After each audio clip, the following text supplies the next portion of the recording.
before starting, I wanted to mention a couple of things. An interesting phenomenon in physics is tunneling, right?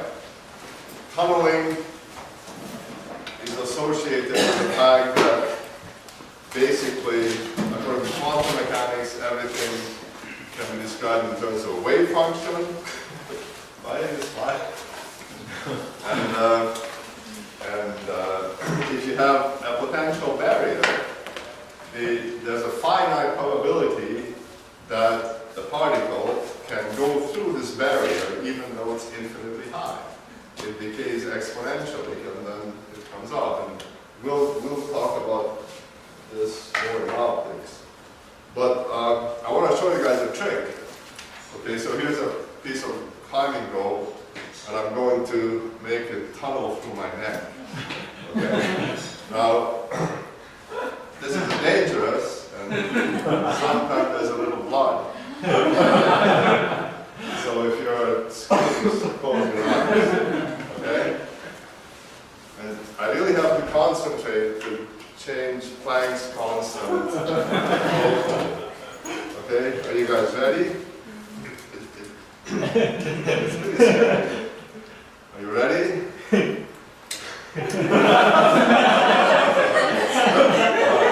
2, 3.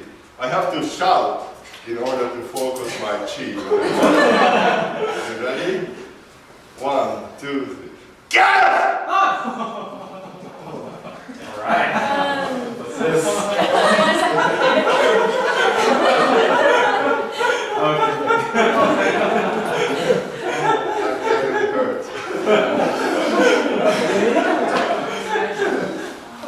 Be careful when you try this at home. Okay, but seriously, I wanted to tell you about something else. That we talk about, you know, cancers in 2, 3 dimensions and 5 dimensions. And so there was an astrophysicist in Germany, Zollner, who said that many miracles and real magic can be explained easily if you could imagine that a person could go into the 4th dimension. Right? And so to indicate that, you know, I want to show you a little example. So imagine that there's a sheet here between us, and that's a 2-dimensional world, and people maybe are living in this 2-dimensional world. So in this 2-dimensional world, if you took a line, okay, and you crossed it over itself like this, then you would have a knot. Right? You would have essentially a knot in 2 dimensions.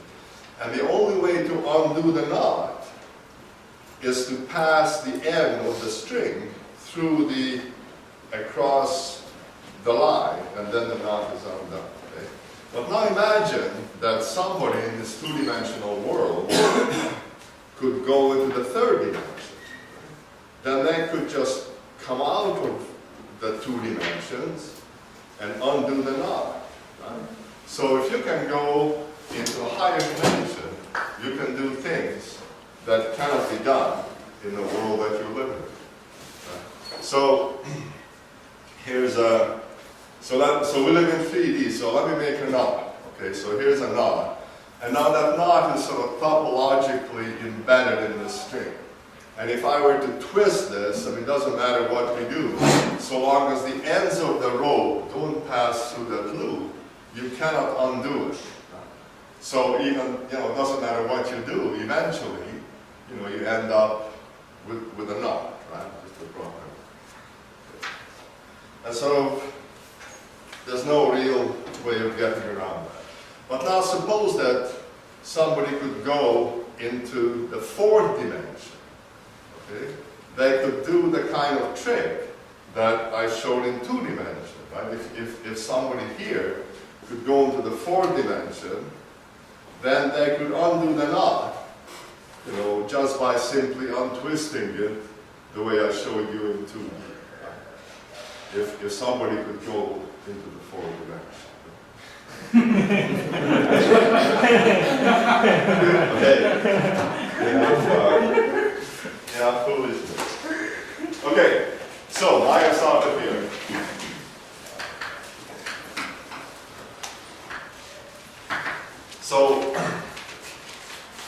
let's review the important things. So we said that the single particle potential is, which depends on the orientation of the particle, is what?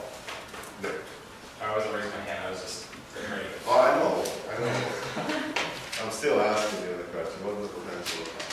Well, I don't remember it off the top of my head.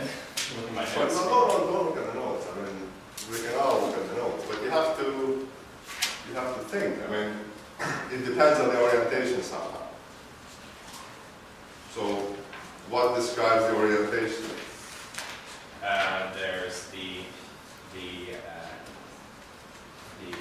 order parameter tensor that we learned about. Well, the order parameter tensor describes the average orientation. Huh? But we want to talk about the orientation of one molecule, not the average of everybody, just one molecule. Right, so it probably has to do with its position and direction, orientation relative to the E field. No E field, just other molecules. Right, the induced field of the dipoles, the other dipoles. Are there other dipoles? There are. Why do these molecules align? Because of the dipole-dipole interactions. They want to reduce their free energy. It's, I mean, of course. That explains nothing. Okay, so first of all, it's induced dipole, induced dipole. When you say dipole, dipole, it kind of means permanent dipole, permanent dipole. Right? So it's induced dipole, induced dipole, so it's van der Waals interaction. Okay, and that's what happens. And so we need to think about the energy and then average over the neighbors, and we ended up with something, and that's what one particle feels. And we have two ways to describe it, either in terms of the angle theta, which is kind of a simple way, or a nicer but maybe a little more complicated way with tensor. Right? So what's the description in terms of the angle?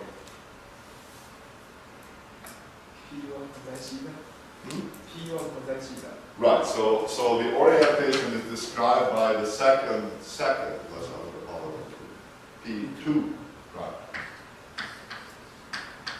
Okay, so that tells us what the orientation of the molecules we're looking at relative to the average direction of orientation. And then there's some numbers up here, constants, what are they?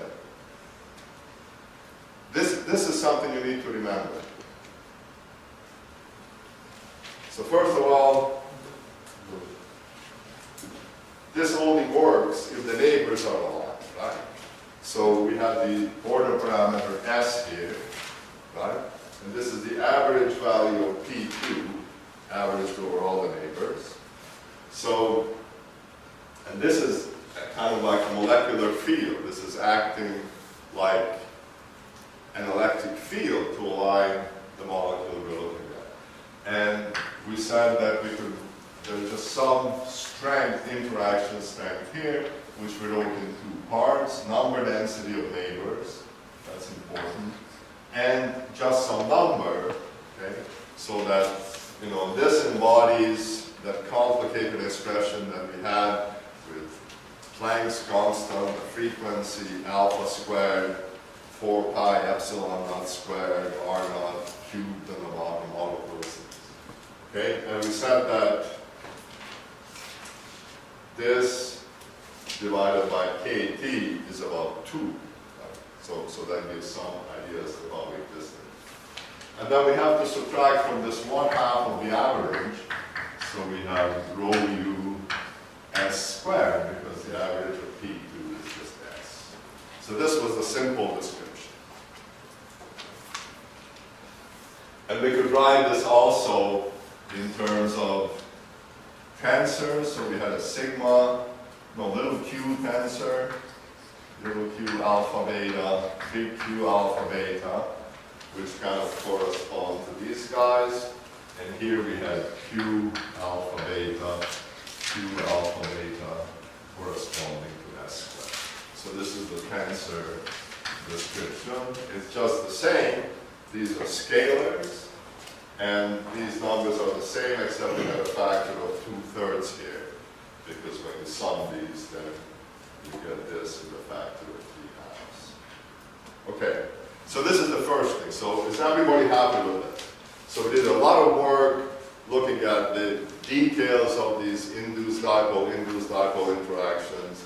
We worked away, integrated over the neighbors, and we ended up finally with this. But you need to understand where this comes from and what it means. And so it has these two forms, either this way or that way. And again, it's really important to remember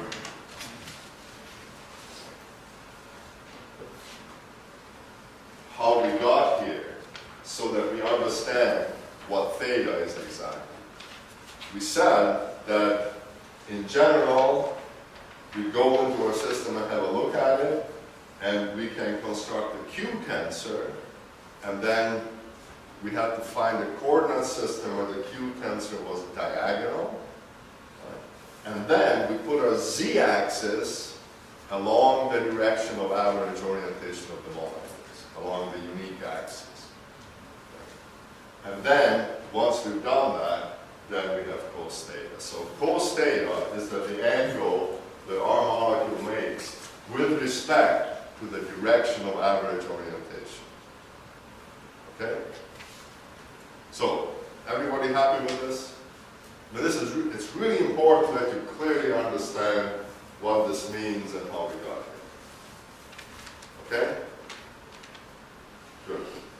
And then, having this single particle potential, we derive the free energy, and it's useful to talk about the free energy density, and we just did the usual stuff that we do, and we found that when we do all that, we end up with, who remembers this?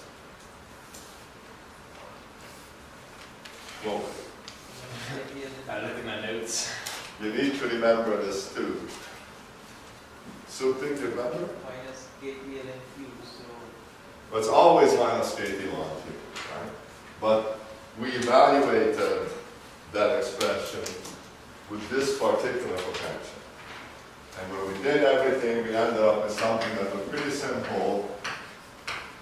We got this term, which actually comes from here. And then we had minus rho KT ln, and then we had the integral of e to the all of this stuff.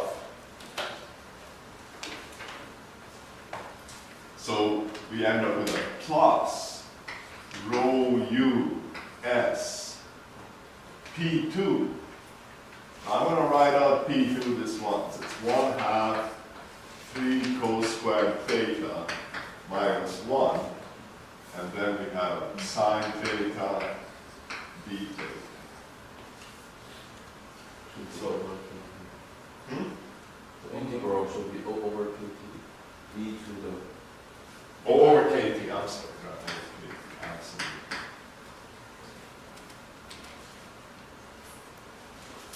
Okay, so we have the potential, and then we have the free energy. And remember that there was some constant here, but it didn't contain any orientational parameters. It didn't contain S, it didn't contain theta, it's just a constant, so we go.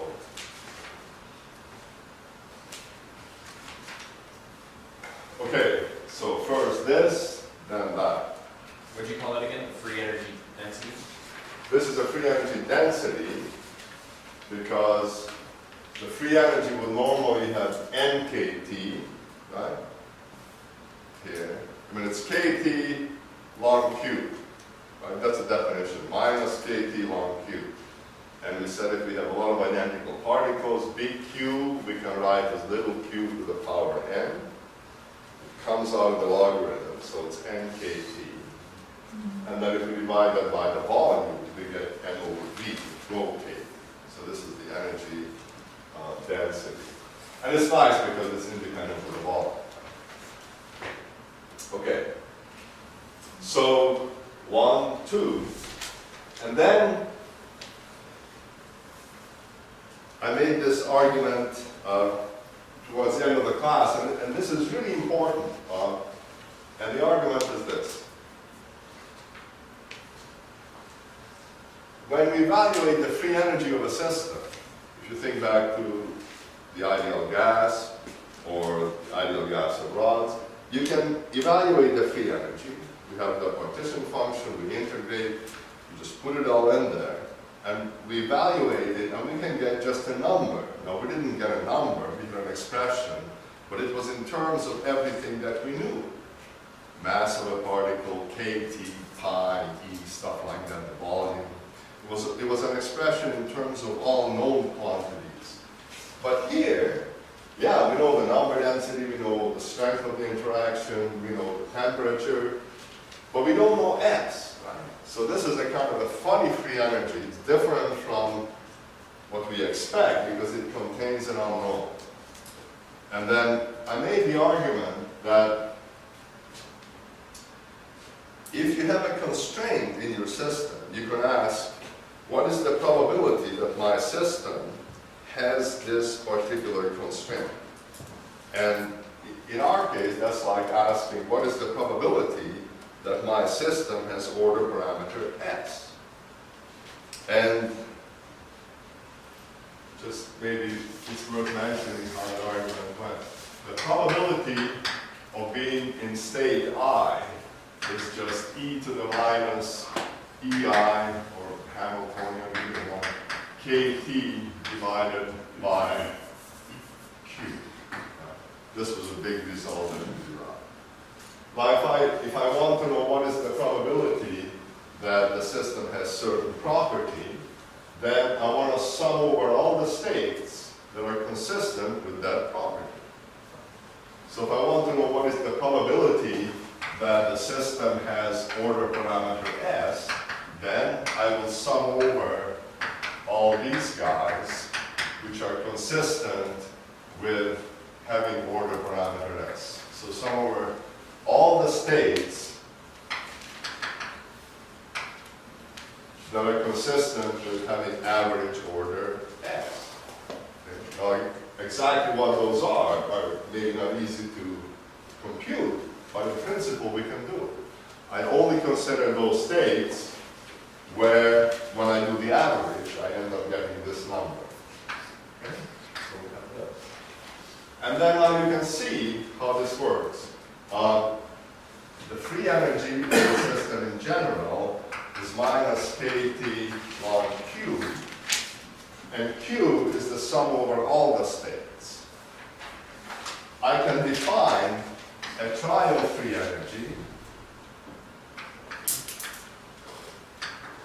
which is the same as this, but the sum is only over some special states that are consistent with whatever property I'm interested in. Right? So these are almost the same. Here I sum over all the states, here I only sum over some of the states. And then you can see that I can write these sums in terms of F, and if I do that,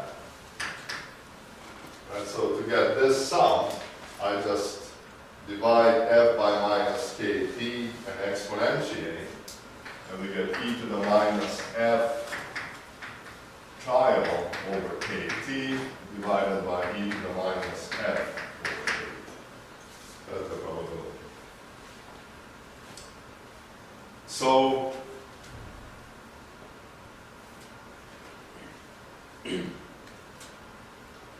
if I want to know what is the probability that my system has order parameter S, I just have to evaluate this ratio here. This guy here is just the free energy if the average value of P2 is equal to S. That's what we assumed when we did our partition function sum. So, but the really important thing is that the most probable outcome what we will see in the lab is when this is as big as possible, and this will be as big as possible when this number is as big as possible, because this is a constant. Right? And to make this as big as possible, we have to make this quantity as small as possible. So this tells us that what we expect to see is what we get when we minimize the child free energy.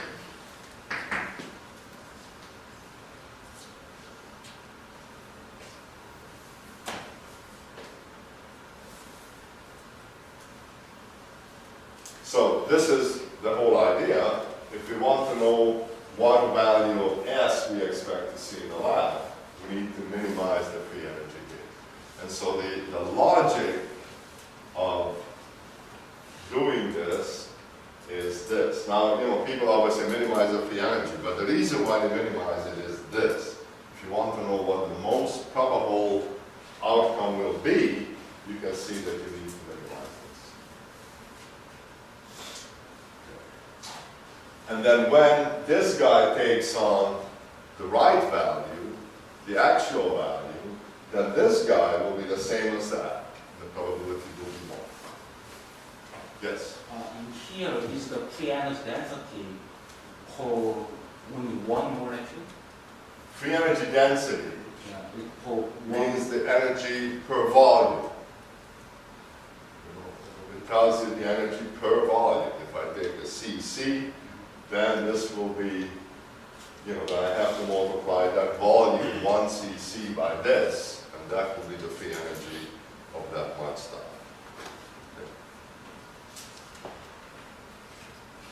Okay, so, all right, but this is kind of theory, and now we are down to this business of minimize the free energy. Okay, so we want to know how ordered the system is. We want to know what happened. So we want to know what S is. So what is S? What is the value of S? So we minimize the free energy.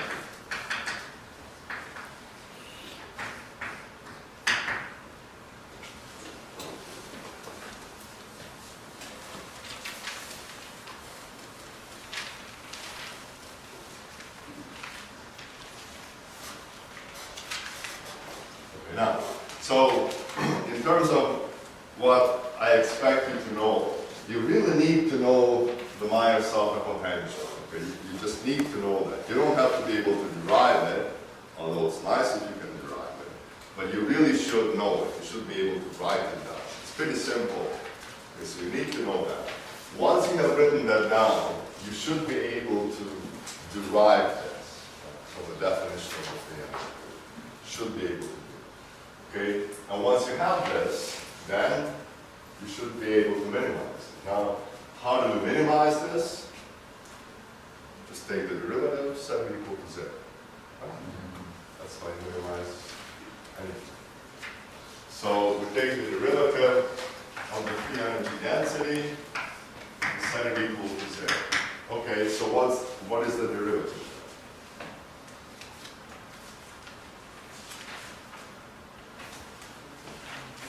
And what is the derivative with respect to S?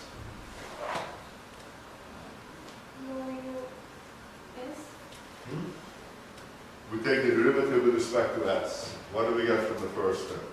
Rho U, US. Sure. Let's roll US. Good. Second term.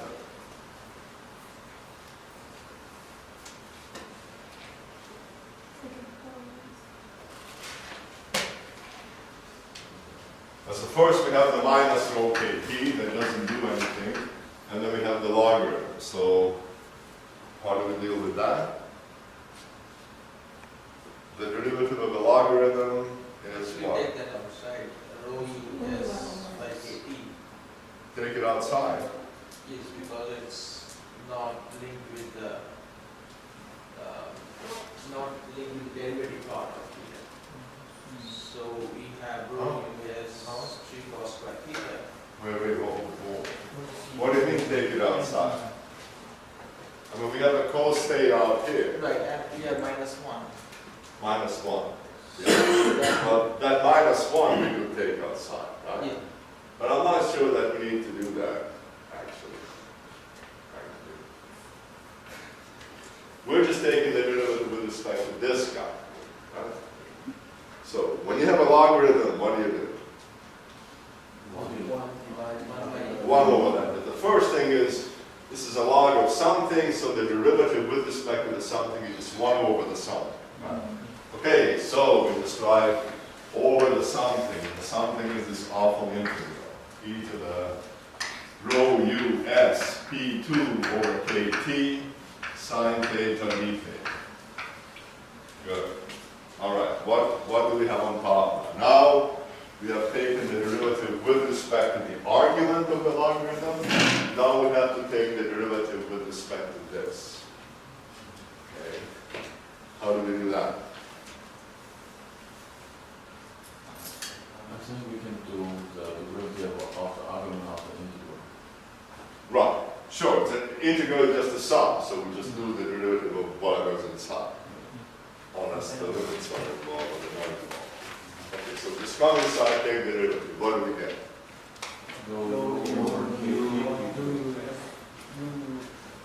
So we still have the integral. And we have rho u over kt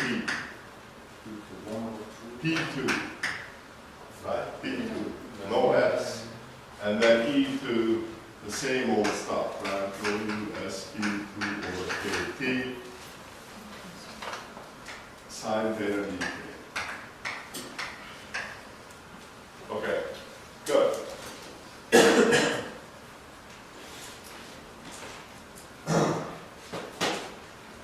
I made a mistake in writing this. This has to be rho squared.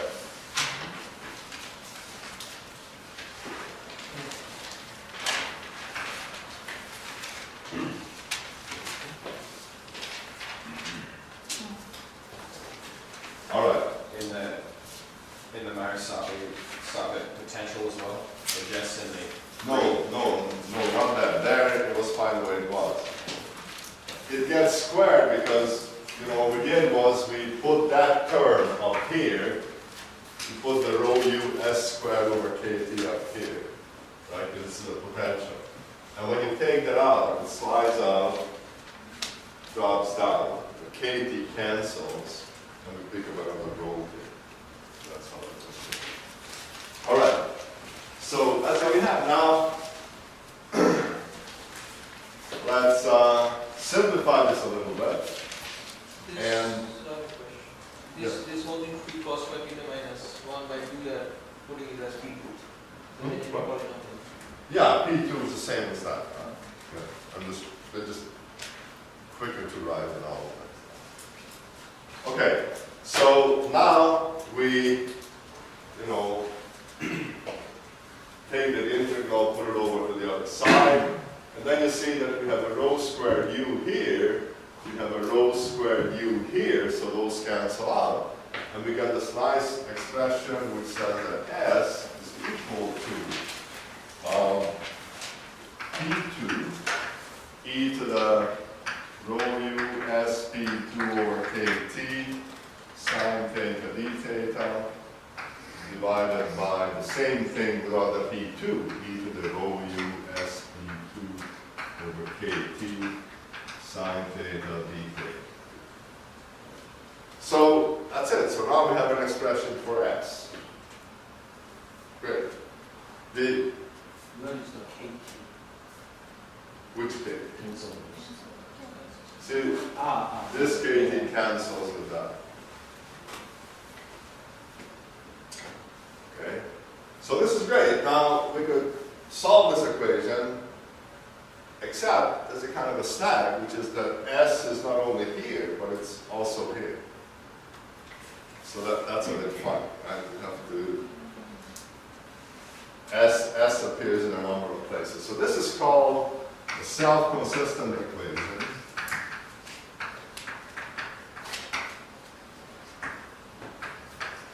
And self-consistent means that s has to be sort of such that it satisfies this equation, so it has to be done self-consistently. All right, so is everybody happy so far? So now we have to try to solve this equation, because this tells us what the liquid crystal is doing. It tells us whether the molecules are ordered or not ordered, how ordered they are. So this basically tells us the whole story. So again, we derive the potential, we got the free energy, we minimize the free energy with respect to S, we got the self-consistent equation. So now, to solve this equation exactly, you have to do it numerically. And that's your assignment, right, that I emailed to all of you, right, last week. So,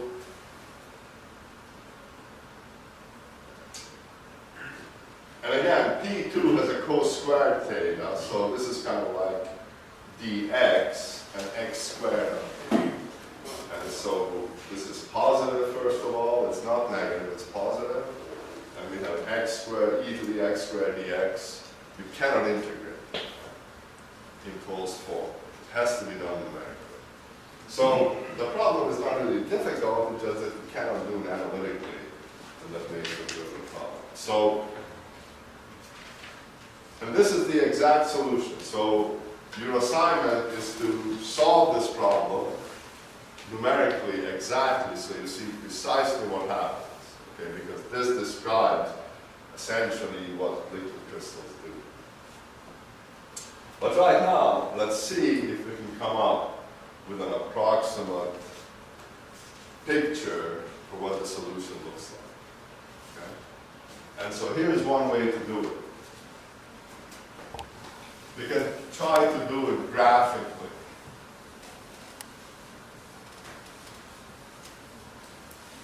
So first of all, let us know that the right-hand side is just a function of S, right? In principle, we know the temperature, whatever. So this is just a function of S. Alternatively, we can think that, okay, I'm going to call this thing here some variable, X.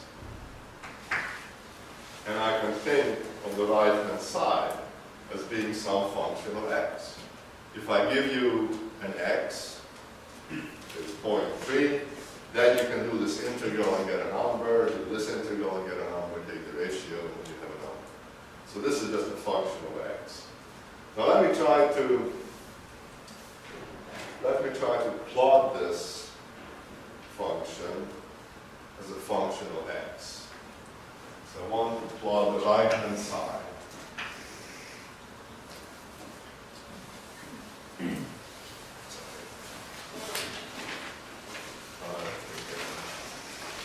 Want to plot the right-hand side as a function of X, which is rho US over KT.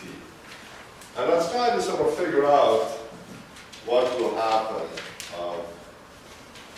for different values of X. So first of all, if I put X equal to 0, what will happen? We need to get some points on the graph so we can figure out that. So if X is 0, this is just 1. And we just integrate P2, so this is P2 of X dx. What is that?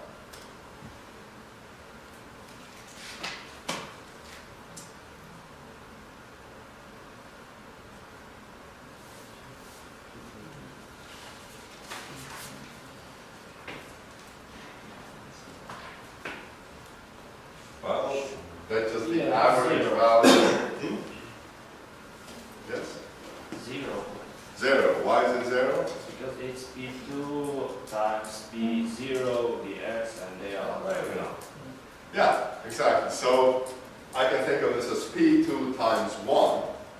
And now these are Legendre polynomials. They're orthogonal. I'm dotting P2 with P0. It has to be 0. Alternatively, you can think, okay, but P2 is just the orientational variable for the molecule, scale and order parameter. If there's no order at all, it has to be 0.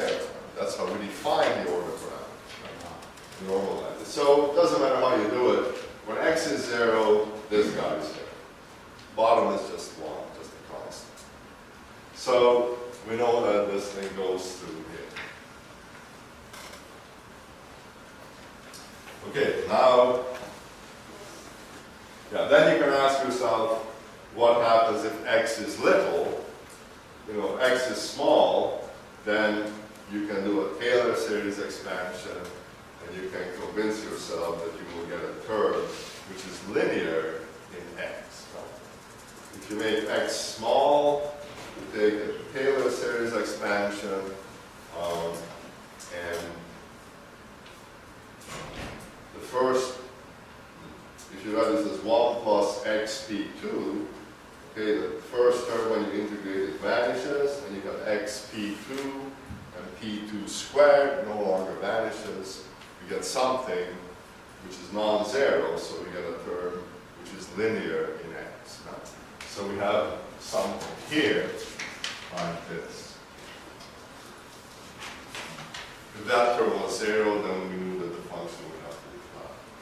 So anyway, I won't go through all the details. If you meditate on what this function will look like, it ends up looking something like this. I'll try to draw it reasonably well.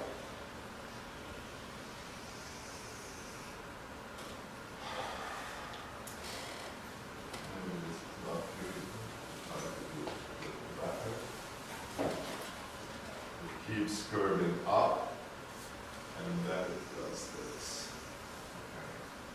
Okay. So this is f of x.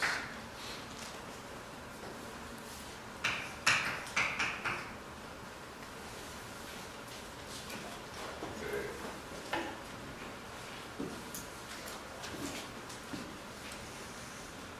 So if you like math, then you can play with this function and convince yourself that it looks like that, and you can ask yourself what happens if x goes to plus infinity, minus infinity. Okay, so that's the right-hand side of the equation. Now what about the left-hand side? Well, if we are calling this guy x, then I can think of s, this is equal to x, so I can think of s as being equal to xkt over rho u. Right? If this is x, then s is just xkt over rho u. So let me plot this function. This is pretty easy to plot. This is just a straight line through the origin whose slope is this. So let me choose a different color. So this white guy is f of x, and then let's draw a line here.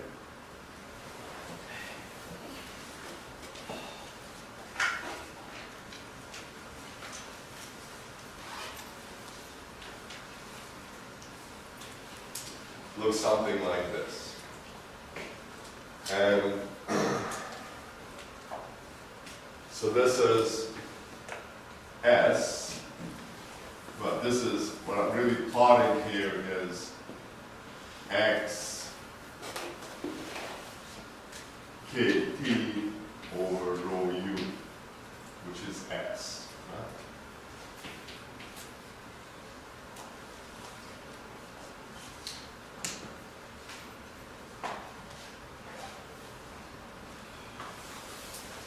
Now, if this equation is satisfied, then the left and the right must be the same. So S must be such that these two guys intersect. So these points where these lines cross over are solutions of the equation. For these two values of S, the equation is satisfied. And in fact, if you look at this equation, you'll see that S equal to 0 is always a solution. Right? If you put 0 in here, this guy's gone, this will be 0, this will be 0. So it doesn't matter what the temperature is, S equal to 0 is always a solution. But what is the role of temperature? Well, if you look over there, you'll see that the slope of that green line is the temperature. So if I increase the temperature, the slope increases, and the line will look like that. And if I decrease the temperature, then the line will have a smaller slope. So at low temperature, we will have a solution like this.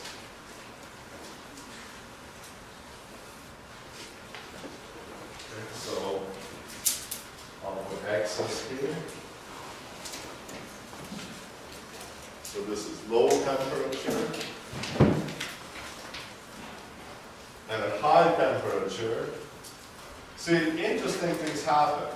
Let's go to a little higher temperature than where I was before. And here you see we got two intersections here, as well as the 0 intersection. So this picture kind of tells us what happens. At very low temperatures, we have a value of S, which is up here somewhere. And in fact, you can show that this value is 1. And then as you lower the temperature, this point moves in, the value of S decreases, it keeps decreasing, and then you see that there's a kind of a special point. The special temperature here, where this green line only touches that curve at one point.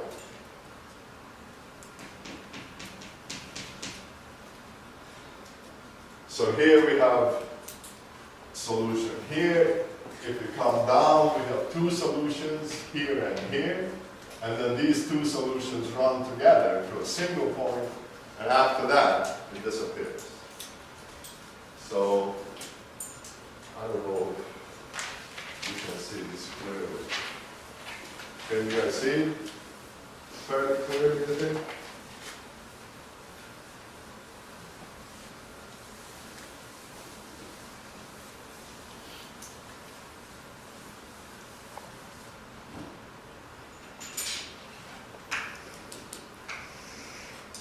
So this is the temperature. Let's try to plot solutions. So it's clear that at any temperature we can have a number of different solutions. So this is S versus T. So at low temperatures,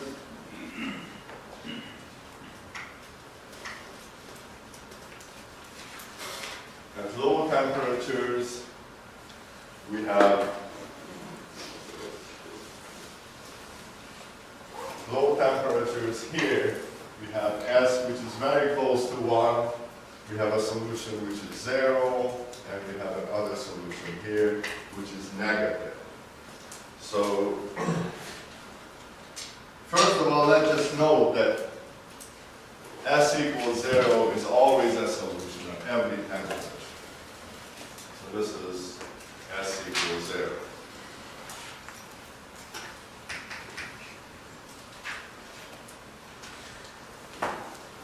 But other than that, at low temperatures we have two solutions, a smaller negative one and a large positive one.